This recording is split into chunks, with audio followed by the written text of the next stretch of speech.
আপনি যে মহোদয় হন না কেন, আল্লাহ পাক রব্বুল আলামিন চিনবেন না কেন। তার রসুলের তরিকায় যদি আপনি সালাত আদায় করেন, তাহলে আপনার ওই সালাত কোনো রাহমাতুল্লাহি ওয়া বারাকাতুহু। দেখুন, আমার সম্মুখে একটা বই আছে, পূর্ণাঙ্গ নামাজ শিক্ষা। লেখক হলেন হযরত মাওলানা আশরাফ আলী থানভী রহমাতুল্লাহ।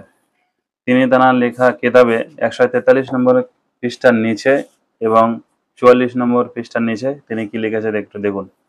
আমাদের সমাজে যে নিয়ত মুখে পড়ার নাম করে নওয়াইতু আন উসাল্লিয়া, নওয়াইতু আন উয়াদ্দিয়া, নওয়াইতু আন আতাওয়াজ্জা, নওয়াইতু আন আসমা, নওয়াইতু আন গুসলিন লিরাফিল জানামা, যে সমস্ত কথাগুলো আছে এগুলো কোরআন এবং সহিহ হাদিসের আলোকে কোথাও নেই।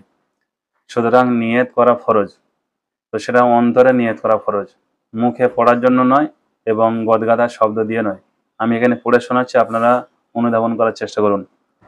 আমাদের সমাজে নিয়ত মুখে উচ্চারণের বাধ্যবাধকতা স্বরূপ যে কিছু গদগাদা শব্দের প্রচলন আছে তা নিষ্প্রয়োজন।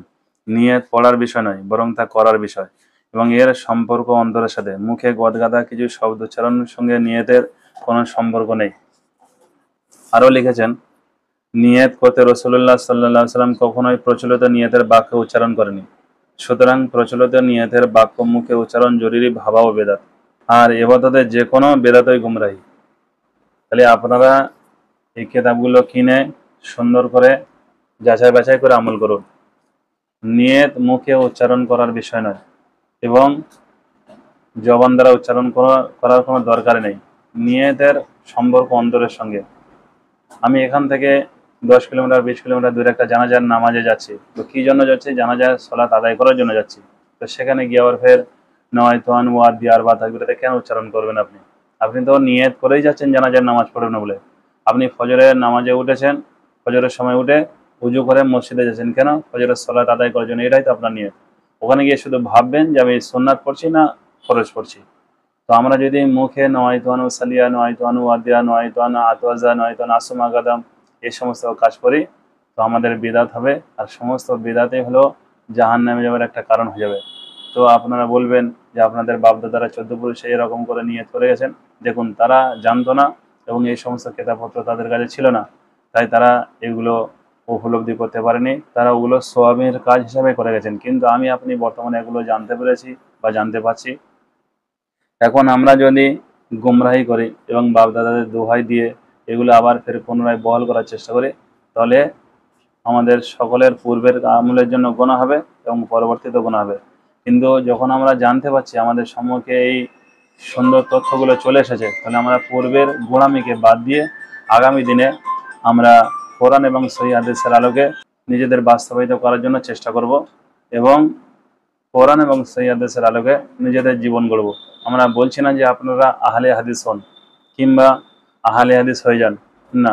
আপনারা একবার যাচাই বাছাই করে আমলটা করার চেষ্টা করুন, দেখবেন সমাজের মানুষ আপনাকে কি লকব দেয়। আপনি শুধু একবার কোরআন এবং সহিহ হাদিসের আলোকে জীবন গড়ুন। যেমন ইমাম সাহেব সহিহ বুখারীতে আছে 845 নম্বর হাদিস, ইজা সাল্লাহ সালাতা আকবাল আলাইনা বিওয়াজিহি, আল্লাহ রাসূল সাল্লাল্লাহু আলাইহি সাল্লাম যখনই সালাত আদায় করতেন তিনি মুসাল্লিদের দিকে মুখ করে বসতেন। কোনো সময়ের জন্য কোনো হাদিসে পাবেন না যে আসর আর ফজরে মুখ করে বসতেন আর 3 ওয়াক্ত করতেন না। কিন্তু আমাদের সমাজের বুকের আলেমরা এই হাদিসের উপর আমল করলে লোক আহলে হাদিস বলবো বলে ইচ্ছা করে জেদ করে এই হাদিসগুলো আমল করছে না। সহিহ বুখারীর হাদিস, ইজা সাল্লা সালাতা আকবাল আলাইনা বিওয়াজিহি, এবং মিশকাতুল মাসাবি তো আছে হাদিসটা। আল্লাহ রাসূল সাল্লাল্লাহু আলাইহি সাল্লাম যখন সালাতে সালাম ফেরাতেন তিনি মুসাল্লিদের দিকে ঘুরে মুখ করে বসতেন। তো আমাদের সমাজে কি হয়? আসর আর ফজরের পরে ঘুরে বসা হয়, জোহর এবং মাগরিব এবং এশা ঘুরে বসা হয় না। কেন? তারা নাকি মাযহাবী, যেখানে রাসূলুল্লাহ সাল্লাল্লাহু আলাইহি সাল্লামের স্পষ্ট হাদিস আছে এবং অন্যান্য হাদিস আছে তিনি একবার করেননি, দুবার করেননি, যখনই সালাম ফেরাতেন মুসাল্লিদের দিকে মুখ করে বসতেন। এবং আপনাদের দেখুন, কিতাবগুলো দেখুন, আমাদের সমাজে যে সমস্ত জানারা পীর মাশায়েখ বলে জানাদের ওয়াজ নসিহত সবসময় হচ্ছে, আল্লামা রুহুল আমিন সাহেব রহমাতুল্লাহ আলাইহি লেখা কিতাব বাঁচামার আর বাহাস, এখানে 21 নম্বর পৃষ্ঠা লিখেছে, যদি ইমাম আজমের কোনো মত কোরআন ও সহিহ হাদিসের খেলাফ হয় তবে উহা গ্রহণীয় হইতে পারে না।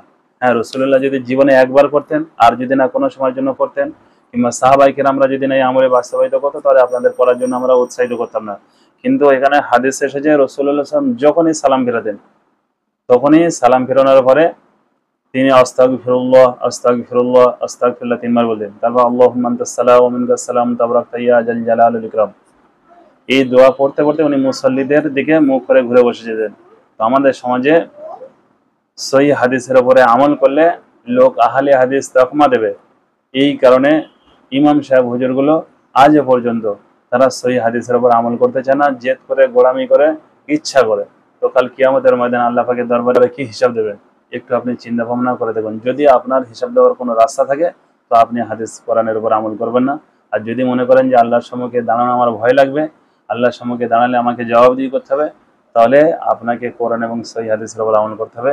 আপনি যে মহোদয় হন না কেন আল্লাহ পাক রব্বুল আলামিন চিনবেন না। কেন? তার রাসূলের তরিকায় যদি আপনি সালাত আদায় করেন তাহলে আপনার ওই সালাত কোনো কাজে আসবে না।